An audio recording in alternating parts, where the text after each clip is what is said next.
سرور کائنات صلی اللہ تعالی علیہ وسلم میرے آقا ایک بار صحابہ کرام علیہ رضوان کے ساتھ کہیں تشریف لے جا رہے تھے کہ راستے میں پڑاؤ کا وقت آیا، قافلے کو اعلان کیا گیا کہ قافلے والے اب رک جائیں، کہیں غزوے میں شرکت کے لیے جا رہے ہیں اور اپنا اپنا کھانا پینا کھا لیں اور جو بھی طبعی حاجات ہیں وہ پوری کر لیں۔ تو صحابہ کرام علیہ رضوان نے جب اپنے توشہ دان کھولے تو حالت یہ تھی کہ روٹی تھی مگر سالن نہیں تھا، صرف روٹی تھی اور کچھ نہیں تھا کھانے کے لیے۔ یہ صحابہ کون تھے؟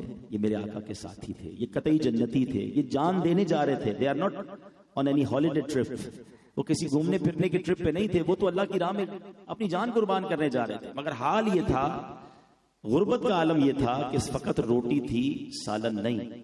مگر کسی صحابی کی زبان پر شکوہ بھی نہیں تھا، کمپلین بھی نہیں تھی کہ حضور ہم آپ کا جان قربان کرنے جا رہے ہیں، دین کے لیے سب کچھ لٹا دیا مگر ہمارے پاس صرف روٹی ہے، کھانے کے لیے بھی کچھ نہیں ہے۔ زباں پر شکوے رنجو علم لایا نہیں کرتے، نبی کے نام لیوا غم سے گھبرایا نہیں کرتے۔ ان کے پاس کچھ نہیں تھا پھر بھی وہ راضی تھے، ہمارے پاس بہت کچھ ہے پھر بھی لوگوں کی زبان پر شکوے ہیں، کمپلینز ہیں۔ اب کیا ہوا دیکھیں، جب بندہ صبر کرتا ہے نا تو پھر کیسے غیبی مدد ہوتی ہے۔ شہد کی مکھی میرے آقا علیہ السلام کی بارگاہ میں حاضر ہوئی اور نبی پاک کے مبارک کانوں کے پاس بنبھنانے لگی۔ شہد کی مکھی کی ایک الگ ہی آواز ہوتی ہے۔ تو صحابہ کا عقیدہ دیکھیں کہ ایک صحابی عرض کرتے ہیں حضور ذرا یہ بتائیے کہ شہد کی مکھی آپ سے کیا عرض کر رہی ہے۔ اٹ مینز صحابہ یہ جانتے تھے کہ میرے آقا سب کی بولیاں جانتے ہیں۔ اب وہ شہد کی مکھی آقا علیہ السلام نے فرمایا کہ اس نے مجھے یہ کہا ہے کہ حضور آپ کے صحابہ ہمارے علاقے میں آئے ہیں، صرف روٹی ہے، ان کے پاس کھانے کو سالن نہیں، ہم مکھیوں میں یہ بے چینی پائی جا رہی ہے یا سیدی ہم نے قریب ہی ایک شہد کا چھتا بنایا ہوا ہے، ہم مکھیاں اسے اٹھا کر نہیں لا سکتے، آپ کسی صحابی کو ساتھ بھیج دیں، وہ شہد لے آئیں تاکہ آپ کے صحابہ روٹی کے ساتھ شہد کھانا شروع کر دیں۔ نبی پاک نے مولا علی شیر خدا کرم اللہ تعالی وجہ کریم سے فرمایا اے علی جاؤ اور جا کر شہد کا جو چھتا ہے وہ لے آؤ۔ مولا علی شہد کا چھتا لاتے ہیں، صحابہ اب روٹی کے ساتھ صاف شفاف میٹھا شہد کھا رہے ہیں۔ اب وہی مکھی یا کوئی اور مکھی پھر آ کے بنبھنانے لگی تو صحابی عرض کرتے ہیں حضور اب کیا کہہ رہی ہے؟ آقا علیہ السلام نے فرمایا میں نے اس سے سوال کیا کہ یہ تو بتاؤ شہد بناتی کیسے ہو؟ اب اس مکھی نے جواب دیا ہے کہ حضور جب ہم شہد چوسنے کے لیے، شہد کا رس جمع کرنے کے لیے مختلف باغات اور جنگلوں میں جاتی ہیں اور پھولوں کا رس چوستی ہیں۔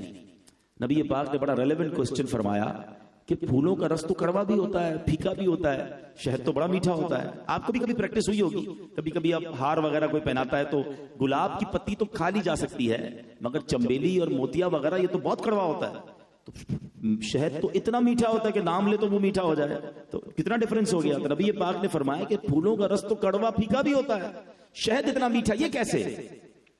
اللہ اکبر۔ اس مکھی نے کیا جواب دیا؟ وہ کہتی حضور بات دراصل یہ ہے کہ جب ہم مختلف پھولوں کا رس چوس لیتی ہیں نا اور جب ہم واپس آ رہی ہوتی ہیں تو آن دا وے ٹورڈز ہمارے چھتے کی طرف واپسی پر ہمارا ایک امیر ہوتا ہے اور حضور وہ آپ کی ذات پر درود پڑھنا شروع کر دیتا ہے اور حضور اس کی دیکھا دیکھی ساری مکھیاں آپ پر درود بھیجتی ہیں۔ یا سیدی کوئی اور کمال نہیں ہے، یہ آپ پر درود پاک پڑھنے کی برکت ہے کہ پھولوں کا کڑوا اور پھیکا رس شہد جیسا میٹھا ہو جاتا ہے۔ اچھا اب اس ایک واقعے کو، یہ ماشاءاللہ درود پاک کی بڑی مشہور معروف کتاب آب کوثر، اس میں مفتی امین صاحب نے بھی اس واقعے کو نقل کیا اور بھی بزرگوں نے اس واقعے کو نقل کیا۔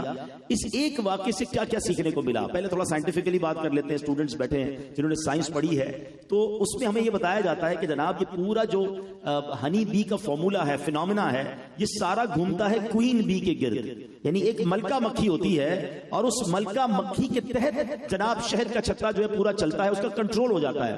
میں ایک بار آسٹریلیا گیا، مدنی قافلے میں گیا تھا بیان کرنے، تو وہاں مجھے اسلامی بھائی ایک جگہ شہد کی جو ہے نا وہ فارمنگ پہ لے گئے، تو میں نے ان سے پوچھا کہ کیسے بناتے ہو؟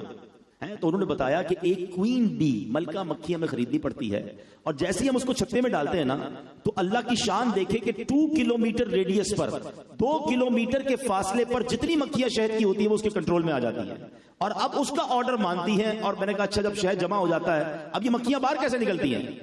تو وہ کہتا ہے کہ ہمیں کچھ نہیں کرنا ہوتا، اس ملکہ مکھی کو باہر نکال لیتے ہیں، آہستہ آہستہ تو باقی شہد کی مکھیاں بھی چلی جاتی ہیں، ہم اس سے شہد نکال لیتے ہیں۔ سائنس نے 1400 سال بعد سمجھا کہ یہ شہد بنتا کیسے ہے۔ میرے آقا علیہ الصلوۃ والسلام نے ہمیں تقریباً 1400 سال پہلے بتایا کہ ایک ملکہ مکھی ایک لیڈر ہوتا ہے اور سب اس کے تابع ہوتے ہیں، اور وہ سب درود پڑھتے ہیں تو شہد میں مٹھاس آ جاتی ہے۔ سبحان اللہ، آج ہر ڈاکٹر، ہر جناب طبیب بتاتا ہے کہ تقریباً تمام بیماریوں کی شفا جو ہے وہ شہد میں موجود ہے۔ قرآن کہتا ہے شہد میں شفا ہے۔ اب ذرا غور کیجئے کہ جو چیز بنتی ہی نبی پاک کی درود پاک کی برکت سے ہو تو اس میں شفا کیوں نہ ہوگی، اس میں برکت کیوں نہ ہوگی۔ تو اب ہمیں ایک بات علماء نے بتائی کہ جب پھولوں کا کڑوا اور پھیکا رس شہد جیسا میٹھا درود پاک کی برکت سے ہو سکتا ہے، تو اگر کوئی ایسا بندہ ہے جس کی زندگی میں گناہوں کی پھیکاوٹ ہے، جس کی زندگی میں بدعمالیوں کی کڑواہٹ ہے، جس کی زندگی میں غموں کی کڑواہٹ ہے، اور وہ چاہتا ہے کہ زندگی نیکیوں کی مٹھاس سے تربتر ہو جائے، تو وہ اپنی زندگی میں درود پاک کو شامل کر لے، وہ زیادہ سے زیادہ درود پاک پڑھتا رہے، اللہ اس کی دنیا بھی میٹھی کر دے گا، اس کی آخرت کی مشکلیں بھی آسان کر دے گا۔ تو میرے پیارے اسلامی بھائیوں، رمضان از دا بیسٹ منتھ، یہ بہترین مہینہ ہے کہ اس مہینے میں ہم زیادہ سے زیادہ درود پاک پڑھ کے اپنی ہیبٹ بنا لیں، اپنی عادت بنا لیں۔ بلکہ سچی بات یہ ہے کہ رمضان تو پورا مہینہ اچھی عادتیں بنانے کا مہینہ ہے، مگر بدقسمتی سے حال یہ ہے کہ رمضان میں اچھی عادتیں پڑھ بھی جاتی ہیں، مگر پھر رمضان کے بعد ہم ان نیکیوں سے دور ہو جاتے ہیں۔ اس بار ایسا نہیں کرنا ہے۔ آئیے مل کر محبت کے ساتھ آواز بلند درود پاک پڑھ لیں۔ صلو علی الحبیب صلی اللہ تعالی علی محمد صلی اللہ علیہ وسلم۔